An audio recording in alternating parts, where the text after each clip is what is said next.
What is up, Jiggy Nation? First of all, Merry Christmas. If you're Jewish, Happy Hanukkah. If you're Muslim, Happy Muslim Christmas. I hope God is with you. And welcome back to another video, bro. Book review for y'all. The Mastery of Self by Miguel Ruiz. This is the same dude who wrote Four Agreements, a book that really helped me out and changed how I look at life. And lucky for y'all, I took notes this time. So instead of just trying to remember what I learned, my memory's not the greatest. Now I actually took notes, so I feel like this is gonna be a little bit better. Also, my mom got me this sick light for the video, bro. This is gonna be a good video, good quality. So yeah, let's get straight into it. The first chapter he kind of gave, it was kind of like the last one. He kind of just gave the framework for the universe that he's going to be talking about. So the dream of the planet, your personal dream. So what your personal dream is, it's your perception of reality or your perspective. And then the dream of the planet is like everyone's dreams combined. Chapter 2 is understanding our domestication and attachments. So first off, let's start with some definitions. So the definition of domestication is the main control system in the dream of the planet. Reward or a punishment for adopting beliefs or behaviors of what others find acceptable. So a good example of a domestication would be you going into a certain field of study because that's what your family wants you to do. Example of domestication that the author gave is a boy grows up and his grandmother always tells him, finish your plate of food. There's other people out there who don't have food, so you should finish your plate. Even if that boy is full, he's still going to listen to what his grandma says. And then even later in life, without realizing it, he'll still finish a plate of food, even if it's not good for him, even if he's stuffing himself too much. No diddy. And an attachment is taking something that's not a part of you and making it part of you through emotional or energetic investment. Attachment begins with items. Think of a baby always wanting to have a toy. Good example of an attachment is, let's say, my fandom to a sports team, right? I'm a Packers fan. Let's say the Packers lose, and then I let it ruin my day and how I treat other people. That's becoming too attached. If I just love football for the sake of loving football, then whether my team wins or loses, I'm still gonna be fine. Or you might even beef with other people based off what team they cheer for. Let's say, for example, like I said before, I'm a Packers fan. My friend Tizzy, he's a Lions fan. My friend TZ, he's a Vikings fan. My friend Clem, he's a Bears fan. I shouldn't beef with them just because they're a fan of a certain team. Most of the time, you're kind of just born into that. It's kind of like being gay. You can't really help it. And there's nothing wrong with it. They're just on the other side that I am, you know? So, shouldn't treat people poorly based off an attachment that you have. Another great example of this is religion. My love for my religion, being a Catholic, shouldn't overcome my love of God. And let's say I treat a Muslim person poorly just because of their belief system. It's not what you should be doing. Chapter 3 is unconditional love for yourself. So the definition of unconditional love is recognizing the divinity of everyone we meet, regardless of their role in life or agreement with our way of thinking. And then conditional love only allows you to see what you want, and you domesticate anyone who doesn't fit our projected image. So when you have an image of someone that you already assume, then without knowing it, you might judge them based off what you think they should be. As we turn this unconditional love inwards, we look at, let's think about the voice in your head, right? The voice in your head isn't really who you are. That's just the narrator. And there's two narrators that you have. So the first one is the ally. And the ally is the voice of the internal narrator when it inspires you to live, create, love unconditionally, and it can offer constructive self-talk. And then the negative voice in your head, that's called the parasite.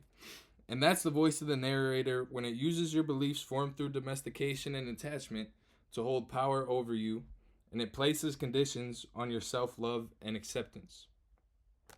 And the negative voice or the parasite can cause sadness, anxiety, and fear. What you want to do for self-improvement is you want to combat the parasite with positivity. So that way you're only thinking with your ally. So a good example of this is I hold myself to a very high standard when it comes to my health and how my body looks.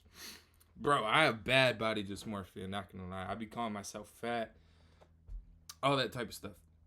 But what I'm doing now is I'm telling myself, hey, it's good that I have such high standards for my body. So let's take it a day at a time and get a little bit better each day. That's the mindset that you want to have. 1% better every single day. This thing with the ally and the parasite is there's always two ways to look at something. Let's say I'm having a super busy day at work. What the parasite would say is, this is so dumb. Why do they always have me struggle in this busy ass door? But what the ally would say is, this is challenging, but it's going to make the other day seem a lot easier. And I earn their trust in order to run a busier door. They expect more out of me because they know I'm doing a better job. Chapter 4 is unconditional love for others. So we take what we just learned as we apply it to ourselves, and then we apply it to other people. So let's say you get upset with someone. When you get upset with someone with their behavior, you're making them a villain without knowing it or not. Unconditional love allows you to disagree with someone's actions, beliefs, or choices while respecting their self-autonomy.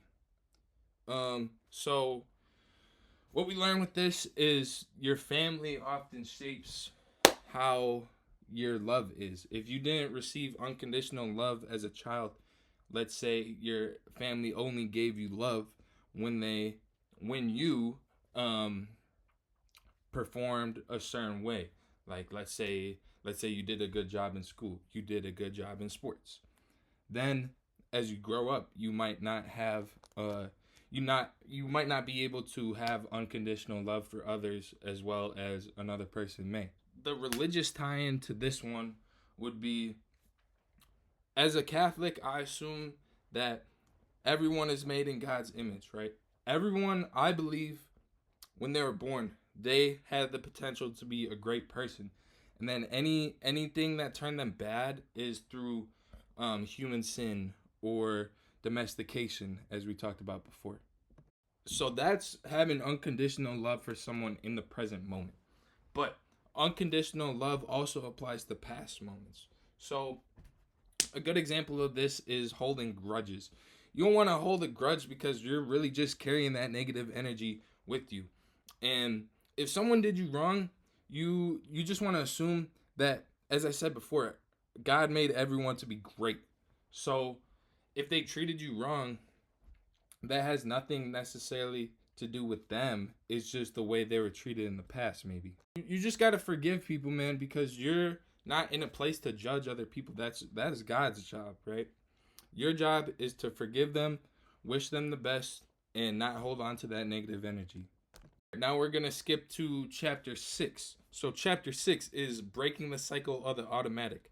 So repetitive actions limit your mind's ability to perceive all the options. So let's say, for an example, you see a beautiful lady walk by, right? And you think, oh man, I could never have her. And then you keep doing this. You keep seeing beautiful ladies walk by and you just never say anything to them because that's what you're used to doing. But by doing this, you're limiting yourself with this thought process. And you're basically training yourself to never talk to baddies. When you live life on autopilot, you just end up in the same situation. Also, let's keep it a buck here, bro. How many times do you see a lady walking around with a dude who just does not look on her level at all, bro? Let's keep it a buck, bro. What woman is going to walk around with a dude that they wholeheartedly, in their heart of hearts, think is better looking than them? Not many. So, bro, shoot it. Shoot your shot, bro. I be shooting my shot pretty often, especially in person, because it's like, bro, honestly, getting curved is not that bad. Maybe it's worse if you're like actually like ugly as hell, no offense. But it's like, bro, anytime I've got curved, as long as I was like a gentleman about it, it's never been that bad. It's like Dion Waiters said. I don't know the exact quote, but I'd rather go 0 for 30 than 0 for 7, because if I go 0 for 7, that means I stop shooting. A good example that the author gave for breaking the cycle of the automatic. So in the Toltec, which is this tribe he talks about, there are these people who were called contrary warriors. So instead of saying, when someone says hello, they would say goodbye. They would, instead of walking around forward like this, they would walk around backwards like this, just to challenge what people think and say, hey, maybe this isn't the right way to do things. Even though it's pretty stupid to say goodbye to someone when you're greeting them, they're challenging the way of thought that most people normally have. And when you break the cycle of the automatic and you do something that you normally wouldn't do, this helps you live more in the moment. So a good example of this would be, I brush my teeth with my right hand. Oh, whoa, that didn't look good. That's better. Let's say now I'm brushing my teeth with my left hand. Now I'm like actually thinking about brushing my teeth instead of just doing, stop doing that, Tony, bro. Okay. Then I'm actually more aware, like I'm brushing my teeth right now instead of, let me put my hands behind my back, bro. Then I'm actually more aware of what I'm doing. Yeah, here's the 3 ways that helps you out. You become conscious of the choices that which allows you to better observe the present moment, and your mind doesn't wander off like it normally does when I'm on autopilot. I'm like a routine guy, right? Like I like waking up around the same time, eating breakfast, eating the same thing for breakfast. Do. You get what I'm saying? And it helps you to be more open-minded and expand in other areas. And you spend more time in the unknown. Growth occurs in the unknown. If you're doing the same thing every single day, you're not going to grow at all. You know, we're going to skip to chapter 8. Chapter 8 is goal setting. So, setting, working toward, and achieving goals allows you to experience new things, reach outside your normal limits, and get a positive sense of achievement. Many people take on a self-deprecating approach to goal setting, telling themselves they're not good enough. Like I said before, when I was like telling myself I was fat, I need to lose weight. I'm not gonna lie, bro. That actually works pretty well. I like to call it the if I can't get this weight up, I'm a bitch method. Bro, that helps a lot. There's some problems with this goal setting method. The first one is that it implies that your current state is not good enough. The second one is there's no room for self-acceptance or love if you don't reach the goal. Then if you don't reach the goal, you're going to think you're even more of a loser, right? And then the third one is judging yourself opens the door for others to judge you. And using negative self-talk to set goals is very common, and it can be effective, like I said. If I can't get this weight up, I'm a bitch method. But here's the thing, though. That's the parasite setting goals for you, right? And when this happens, even if you reach the goal, the parasite's not going to be satisfied. He's just going to keep pushing you to tell yourself that you're not good enough and that you need to keep improving. And while I'm on this little, like I've been telling you, I'm on this little self-improvement journey. I'm not doing it for the end goal of me becoming a better person. I'm doing it like for the love of the game. Like I like being able to look at my past self and say, I was kind of struggling back then. Look at me now. I'm doing a lot better. My mindset's a lot better. And I'm just moving forward every single day. As I said, when you create goals from unconditional love, you enjoy the journey a little bit more, not just the destination. You are performing actions based off the love of the game. Here's a good example, bro. The guy who likes running is gonna run a lot further than the guy who's running just to get to a certain destination. The chapter of this book is called Comparison and Competition. So let me introduce you to the idea of scarcity. The idea of scarcity is there's only a certain amount of wealth, love, success to go around. And this leads to competition. You think, oh, I need to beat this person out for this money. I need to beat this person out for the love of this woman or guy. If you swing that way, you know what I'm saying. Shouldn't be thinking this way, bro. There's enough stuff to go around. And then if you inspire others with how you've been living, which is what I'm trying to do, especially with this channel, and when I talk to other people, there is enough of it to go around. And rich not only in wealth, but in love, in appreciation for other people. Here's the thing, when you always want more wealth, more muscles, more ladies, you're saying that what God has provided you is not good enough. You're always going to have what you need. You may not always have what you want. What you need to do is have a mindset of trust. I just trust that God has given me everything I need to survive. I've got good friends. I've got great family. I've got God. You know what I'm saying? I have everything I need. I've got food. I've got water. I even have a dog.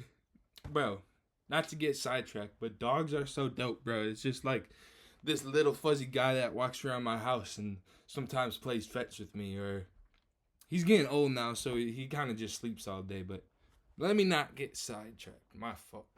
My brain is moving 1,000,000 miles per hour right now. Let me slow down. Man, just trust that what you have right now is enough. Another example of comparison is role models. So role models can actually be great. You can hold yourself to a higher standard. But here's the thing. If you're always comparing yourself to the top, it's like let's say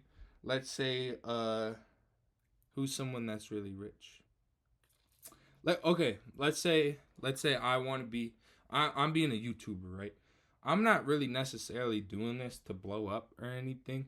It'd be sick if I did, you know? But I'm doing it to make my friends laugh or help my friends live a better life or try to lead people towards God. That's really what is starting to motivate me now.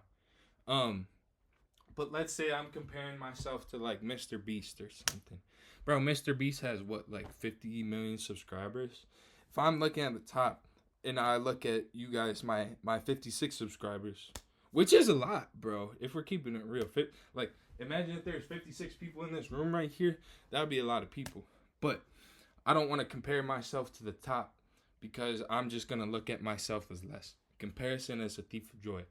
But sometimes comparing yourself to other people can be good. Like the other day, I seen Shannon Sharp, right? He was dumbbell pressing like 80-pound dumbbells. I was like, damn, bro, I do 80-pound dumbbells. That means I'm a dog. So sometimes comparing yourself can help. But the thing is, when you see someone with something you want, Shannon Sharp's grandmother told him this, and then I heard it from him. You don't know what someone did to get to that point or what they're doing to keep what they have, right? So you should just be grateful for what you have because it's enough. Guys, I forgot to actually leave a review for the book. These book reviews aren't actually like book reviews. I kind of just talk about what I learned. But I would give this a solid 9.64. That's it for today. I hope you guys liked that video. I think I gave you guys a lot more information than I have in my past book reviews. Like when I first started, I was just going off the dome in just one video clip, right? And then I started editing the videos, and now I started taking notes on the book and actually having better information to give you guys. So I hope this one was better. Let me know in the comments. Once again, Merry Christmas, Happy Holidays to you out guys all there. I hope God is with you guys and your family, keeping you safe, warm, happy, and healthy. So we'll see you guys in the next video. Have a good one.